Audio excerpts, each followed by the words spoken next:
तो हम सब ने इंस्टाग्राम और फिटनेस ब्लॉग्स पर उन रूटीन्स को जरूर देखा होगा जहां सुबह उठते ही सबसे पहले लीटर भर पानी गटागट पी लिया जाता है। इस ग्लोबल ट्रेंड ने इंटरनेट पर पूरी तरह से कब्जा कर लिया है, सुबह उठते ही पानी पीने का चलन। लेकिन सोचने वाली बात यह है कि क्या ये सिर्फ एक सोशल मीडिया का क्रेज है या इसके पीछे कोई ठोस विज्ञान भी है।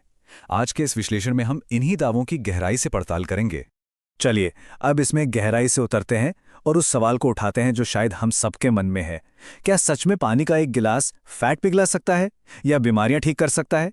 इंटरनेट पर तो ऐसे दावों की बाढ़ आई हुई है कि सुबह खाली पेट पानी पीने से वजन जादुई तरीके से कम हो जाता है, शरीर से सारे टॉक्सिन्स बाहर निकल जाते हैं और गंभीर बीमारियां भी ठीक हो जाती हैं। ये दावे सुनने में बहुत आकर्षक लगते हैं, है ना? लेकिन क्या सच में पानी का एक गिलास इतना बड़ा चमत्कार कर सकता है? इसे समझने के लिए हमें सबसे पहले एकदम बेसिक्स पर जाना होगा। तो सबसे अहम बात, एक बेसलाइन सेट करते हैं। हमारा शरीर मुख्य रूप से पानी से ही तो बना है। एक औसत इंसान के शरीर का लगभग 60% हिस्सा पानी होता है। और ये सिर्फ खून या पेट की बात नहीं हो रही है। हमारे फेफड़ों में 83% पानी है। और हैरानी की बात तो यह है कि हमारी सूखी और सख्त लगने वाली हड्डियों में भी 31% पानी होता है। इसलिए सही हाइड्रेशन कोई विकल्प नहीं है, ये हमारे जीवित रहने की सबसे बुनियादी शर्त है। अब होता क्या है कि जब हम रात में 6 से 8 घंटे की नींद लेते हैं तो शरीर उस दौरान कुछ भी खाता या पीता नहीं है। इसके कारण सुबह उठने पर शरीर स्वाभाविक रूप से हल्का डिहाइड्रेटेड होता है। सुबह पानी पीना बिल्कुल वैसा ही है जैसे सर्दियों की सुबह किसी कार के इंजन को स्टार्ट करने से पहले उसे वार्म अप करना। ये तुरंत कोशिकाओं तक पानी पहुंचाता है, हमारे पाचन तंत्र को जगाता है और दिन भर के लिए मेटाबॉलिज्म को शुरू करने का एक सिग्नल देता है। चलिए सबसे पहले प्राचीन परंपराओं और वाटर थेरेपी की बात करते हैं। आज के ये सोशल मीडिया ट्रेंड्स असल में सदियों पुराने सांस्कृतिक परंपराओं से ही जुड़े हुए हैं। सबसे पहले बात करते हैं जापानी वाटर थेरेपी प्रोटोकॉल की। ये एक बहुत ही सख्त नियम पर आधारित है। इसके तहत सुबह उठते ही यहां तक कि ब्रश करने से भी पहले रूम टेम्परेचर वाले पानी के 4 से 5 गिलास पीने की सलाह दी जाती है। इसके बाद कुछ भी खाने के लिए 45 मिनट का इंतजार करना होता है। और इतना ही नहीं, जो भी भोजन करना है वो केवल 15 मिनट की एक स्ट्रिक्ट विंडो के अंदर ही खत्म करना होता है। इसके समर्थक दावा करते हैं कि ये कब्ज से लेकर कई गंभीर बीमारियों तक का इलाज कर सकता है। और अगर हम इस जापानी वाटर थेरेपी की तुलना भारतीय आयुर्वेद से करें तो आयुर्वेद में इसे ऊषापान कहा जाता है। ऊषापान भी सुबह पानी पीने की ही वकालत करता है, लेकिन इसका तरीका थोड़ा अलग है। आयुर्वेद व्यक्ति के शरीर की प्रकृति यानी दोषों पर ध्यान देता है। उदाहरण के लिए ऊषापान के नियम कहते हैं कि जो लोग थोड़े ओवरवेट हैं या जिनका कफ दोष बढ़ा हुआ है, उन्हें तांबे के बर्तन में रखा हुआ पानी पीना चाहिए। वहीं जो लोग पतले हैं उनके लिए सोने या मिट्टी के बर्तन में रखा पानी ज्यादा सही माना गया है।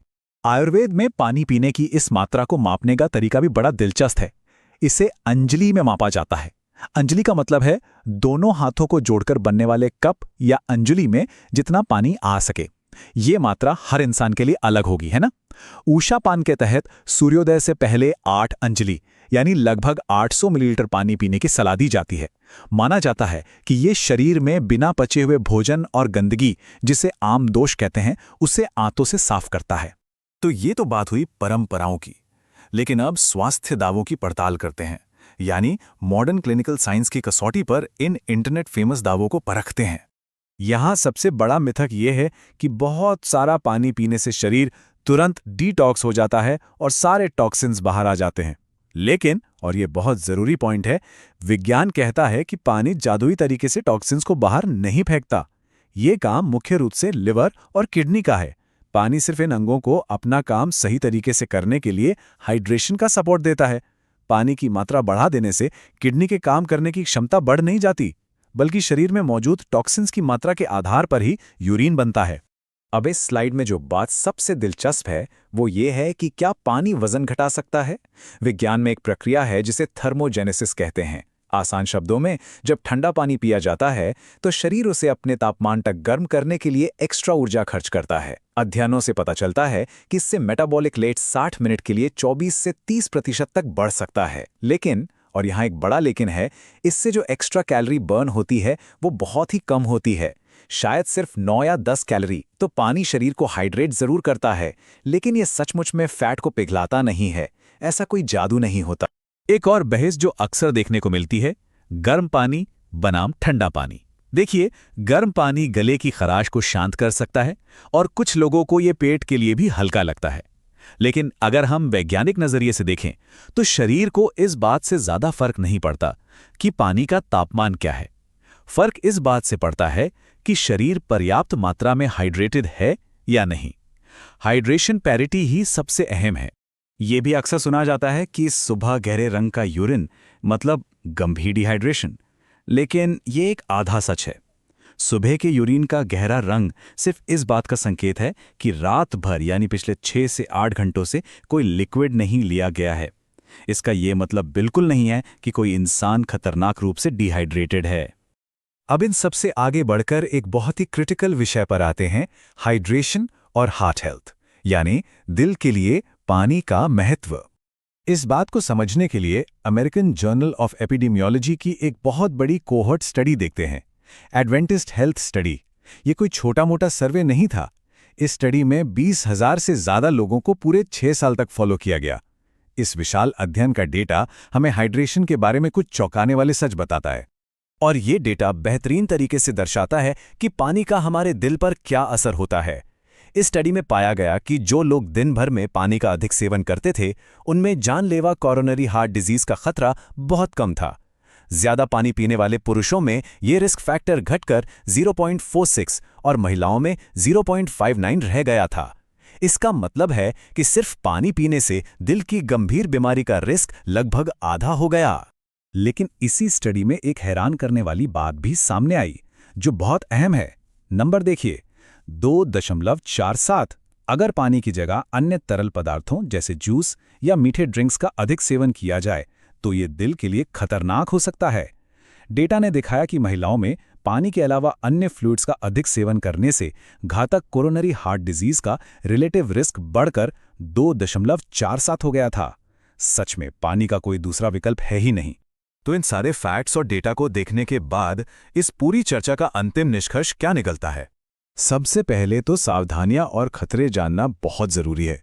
किसे सुबह उठकर बहुत सारा पानी नहीं पीना चाहिए। देखिए, एक स्वस्थ इंसान की किडनी 1 घंटे में ज्यादा से ज्यादा 1 लीटर पानी ही प्रोसेस कर सकती है। अगर एक साथ कई लीटर पानी घटाघट पी लिया जाए तो ये अंगों पर खतरनाक दबाव डाल सकता है। खासकर जिन लोगों को क्रॉनिक किडनी की समस्या है या हार्ट फेलियर और फेफड़ों की गंभीर बीमारियां हैं, उन्हें एक साथ बहुत ज्यादा पानी पीने से सख्ती से बचना चाहिए।